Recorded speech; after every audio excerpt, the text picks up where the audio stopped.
मैं संतोष। डुकरिया पुराण page number 106। कहानी है एक केले, आम और एक बेरी के पेड़ की। केला तबहु न चेतियो जे दिन लागी बेर, अब चेते का भयो जब फाटन लागी केर। ये इस कहानी में जो मुख्य विलेन है वो है बेर, और इसमें जो सबसे समझदार प्राणी है वो है आम।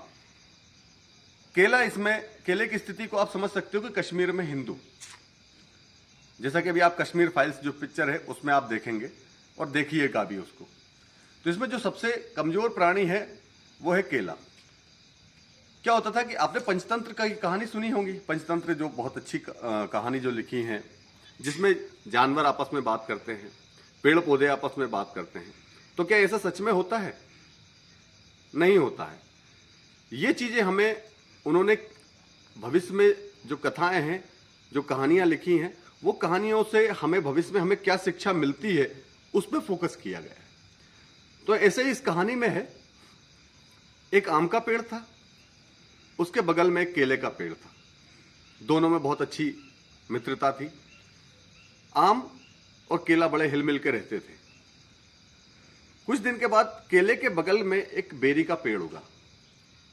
आम क्योंकि दूरदर्शी था, आम ने उसको समझाया कि तुम्हारे बगल में जो केले का पेड़ है, तुम्हारे बगल में केले, जो बेरी का पेड़ उग रहा है, इसको उगने मत दो, इसको समय रहते नष्ट कर दो, अभी ये छोटा है।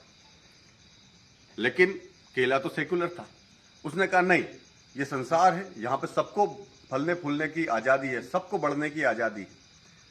तो केले ने उस पर ध्यान नहीं दिया, बल्कि वो अपने हिस्से का खाद पानी भी उसको देता रहा। भाईचारा जैसा कश्मीरियों ने निभाया था, जैसा हम निभा रहे हैं। उस केले जैसे जैसे वो बेरी का पेड़ बड़ा होता गया, अब उसके अपने बेरी के जो कांटे होते हैं वो थोड़े ऐसे टेढ़े होते हैं। उसमें जैसे केले का पत्ता लगता था तो वो पत्ता चिर जाता था, फट जाता था। तो उसने क्या किया, अब वो शिकायत किससे करता था? आम से, क्योंकि आम बड़ा था। आम से कहा कि देखो भाई, आप इसको समझाइए, ये मेरे पत्ते चीर रहा है। आम ने कहा ये तो उसका स्वभाव है, और मैंने तो तुम्हें पहले ही कहा था कि इस अभी समय रहते समझ जाओ केले, वरना ये तुम्हें बहुत परेशान करेगा। तो इसमें जो कथा बनी थी, एक बड़ा सुंदर सा दोहा आया था इसमें कि केला तबहु न चेतियो जादिन लागी बेर, अब चेते का भयो जब फाटन लागी केर।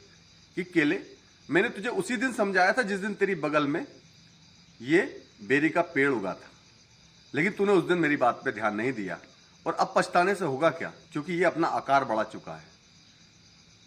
अब तो ये तेरे पत्ते चीरेगा और तुझे सुख से रहने नहीं देगा। इस कहानी से हमें ये शिक्षा मिलती है कि जो चीजें अगर हमें पता है कि ये बेर का पेड़ हमें आगे चल के नुकसान देगा, तो हमें उसको समय रहते ही नष्ट कर देना चाहिए या उससे दूरी बना लेनी चाहिए। अगर दूरी नहीं बना सकते तो अपने आप को इतना सामर्थ्यवान बना लो कि उस जो बेरी के कांटे हैं उनके ऊपर आपका असर ना हो, या उनका असर आपके ऊपर ना हो।